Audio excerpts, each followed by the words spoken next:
안녕하세요. 걸어다니는 무의식 제임스 장입니다.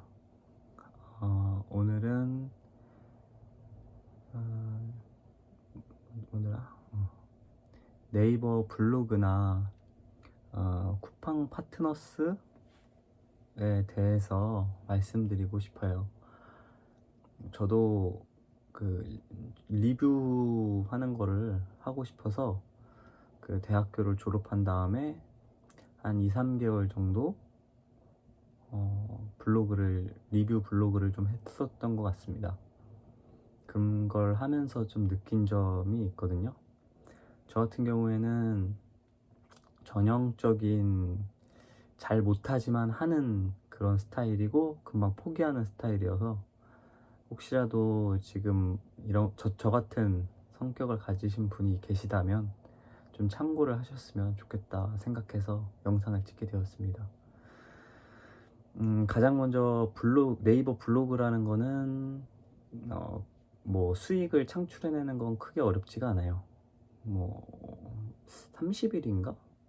아무튼 며칠? 5일인가? 아무튼 잘 생각은 안 나는데 그냥 얼마 조금 있다가 글 몇 번 올리면은 뭐 수익 창출하는 그걸로 되거든요. 뭐 네이버 애드 포스트인가?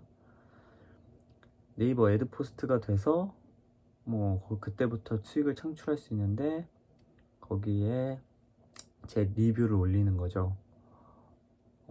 그리고 거기에다가 플러스 뭐 쿠팡 파트너스라는 게 있는데 뭐 쿠팡에 있는 물건에 링크를 게시를 해서 게시한 거를 사람들이 타고 들어가서 물건을 구매하면은 커미션? 뭐 돈을 받는 겁니다. 그래서 그렇게 해서 수익을 내는데 수익 같은 경우에는 저 같은 경우에는 뭐 3달? 이 정도 했으니까 크게 많이 나지 않았어요. 그냥 네이버 애드포스트는 13,000원, 쿠팡 파트너스는 한 5, 6만원 벌었던 것 같습니다. 진짜 조금 벌었죠. 제가 글재주도 없고 그 다음에 뭐 사진 구도나 뭐 이런 것도 아예 모르고서는 막 시작한 거라서 많이 어려움을 겪었습니다. 그러니까 네이버 블로그 같은 경우에는 만드는 사람 개인 역량이 상당히 많이 필요해요. 그러니까 뭐 기존에 해오던 사람들 퀄리티가 뭐 엄청 높으면은 제 거는 거의 먼지 수준이거든요. 그러면 그거에 대해서 비교가 돼가지고 상대적으로 조금 사람들이 안 보는 것 같죠. 봐도 되게 짧게 보고 광고도 잘 안 클릭하게 되고 그래가지고 조금 어려움이 있었던 것 같고요. 그래서 네이버 블로그를 만약에 하신다라고 생각하면은 좀 주의하셔야 될 점에 대해서 몇 가지 말씀드리도록 하겠습니다. 가장 먼저는 일단은 그냥 막 시작하는 건 나쁘지 않은 것 같아요. 일단 막 시작하는 거는 나쁘지가 않고 돈이 필요합니다. 그 리뷰 쓰는 사람 같은 경우에는 초반에는 뭐 어디서 리뷰를 막 따오거나 이럴 수가 없으니까 자기 돈으로 처음에 시작을 해야 돼요. 뭐 안 그러신 분들도 계시겠지만 저 같은 경우엔 그랬거든요. 그래서 그런 게 필요하고 그 다음에 타겟이 좀 필요합니다.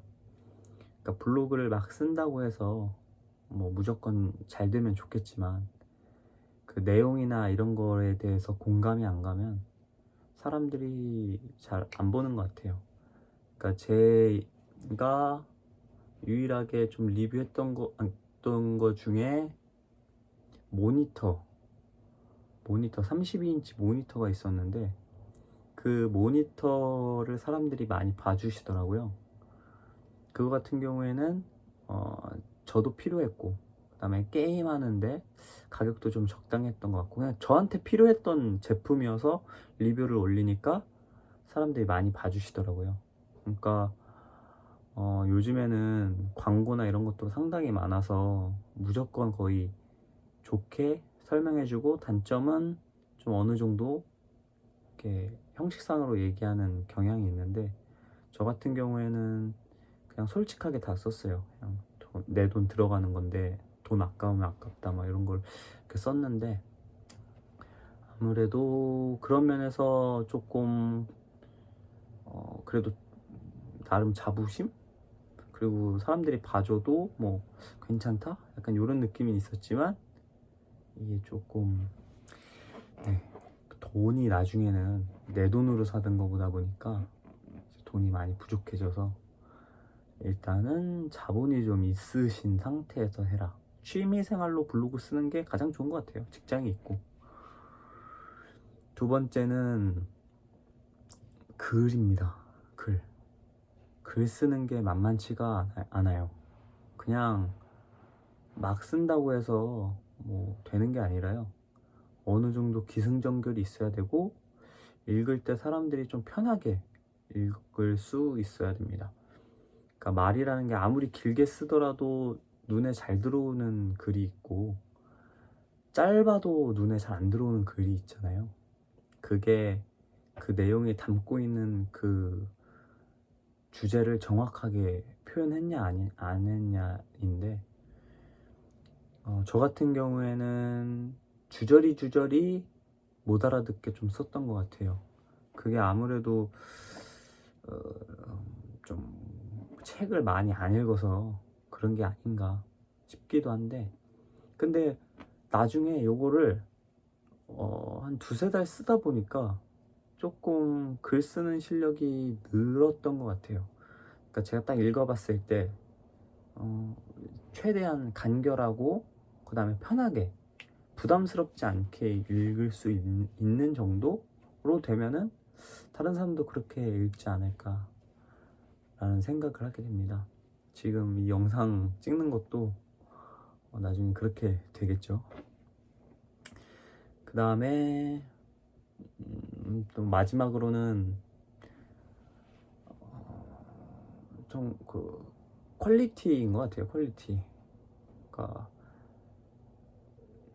글도 잘 써야 되고, 그 다음에 뭐 돈도 가지고 있어야 되지만, 내가 요거에 대한 정말 가치를 알아볼 수 있냐. 뭐 리뷰라면은 나만의 그 가치가 있어야 돼요. 나만의 철학이 있어야 돼요.